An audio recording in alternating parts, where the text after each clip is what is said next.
What if the greatest strength a man could possess was not power, not wealth, not intelligence, but moral clarity in moments when the world collapses into chaos? What if leadership was not about commanding others, but about mastering oneself under unbearable pressure? Abraham Lincoln was not born into greatness. He was forged by loss, failure, ridicule, and responsibility. His words endure not because they were eloquent, but because they were earned. Each sentence he spoke was carved from hardship, sharpened by doubt, and tested by history itself. Abraham Lincoln once said, "Whatever you are, be a good one." On the surface, this sounds simple, almost modest. But behind this sentence lies a radical philosophy. Lincoln was born into poverty on the American frontier, with little formal education and no inherited advantage. He worked as a laborer, a clerk, a surveyor, and a self-taught lawyer. He failed in business. He lost elections repeatedly. He buried 2 children before the age of 10. He knew what it meant to fall short of ambition. When Lincoln spoke about being a good one, he was not preaching excellence as status.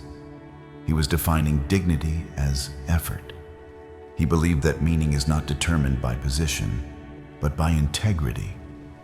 In a society obsessed with rank and recognition, Lincoln argued that character is the only true measure of worth.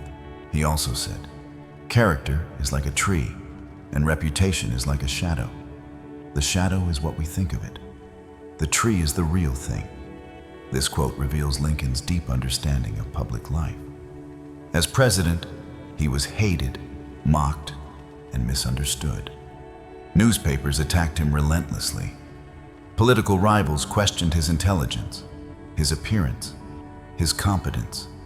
Lincoln understood that reputation is fragile and often distorted. What matters is the unseen structure beneath, the slow, patient growth of character.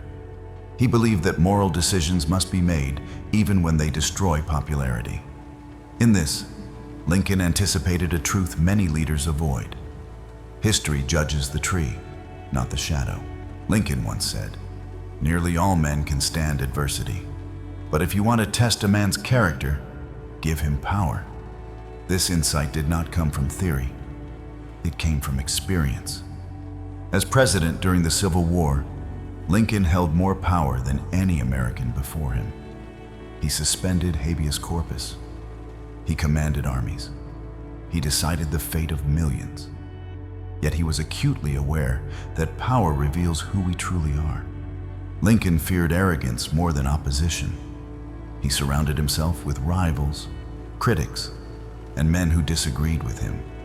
He resisted the temptation to rule through ego. His leadership was restrained, deliberate, and often painfully cautious. He believed that power without humility becomes tyranny, and humility without courage becomes weakness.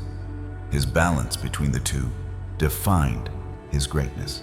Another of Lincoln's most revealing quotes is, "I am not bound to win, but I am bound to be true.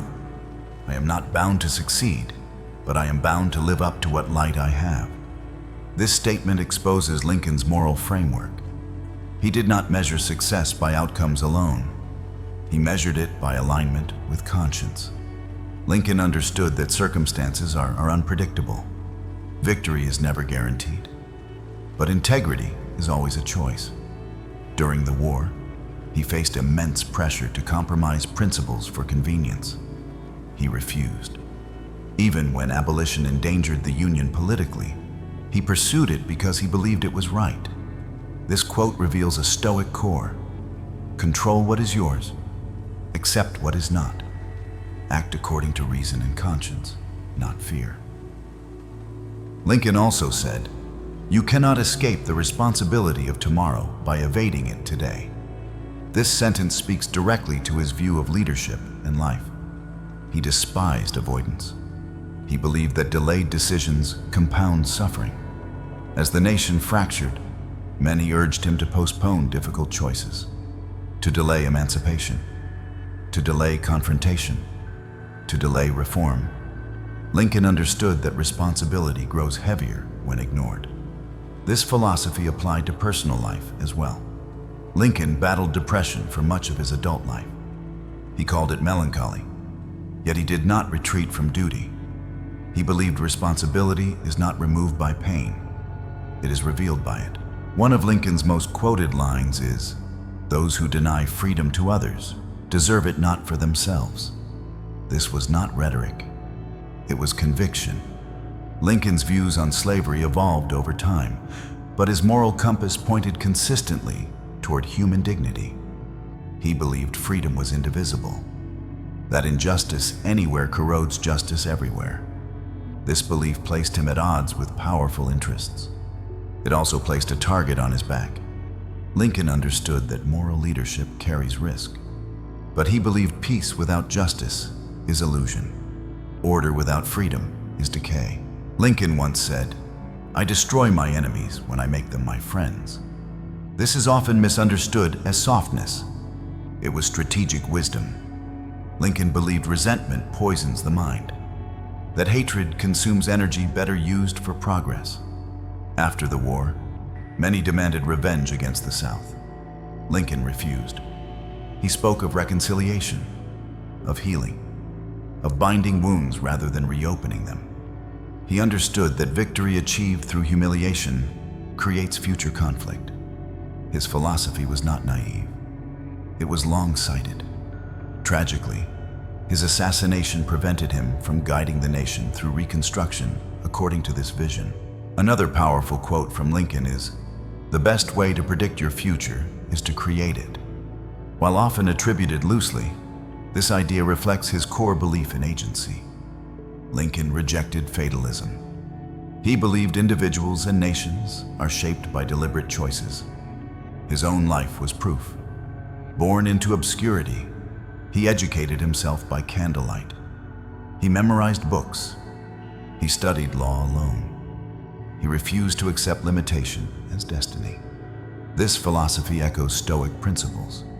Fate presents conditions. Character determines response. Lincoln also said, "I do the very best I know how, the very best I can, and I mean to keep on doing so until the end." This sentence captures his resilience. Lincoln was exhausted. The weight of the war aged him visibly. His face carried sorrow, yet he persisted.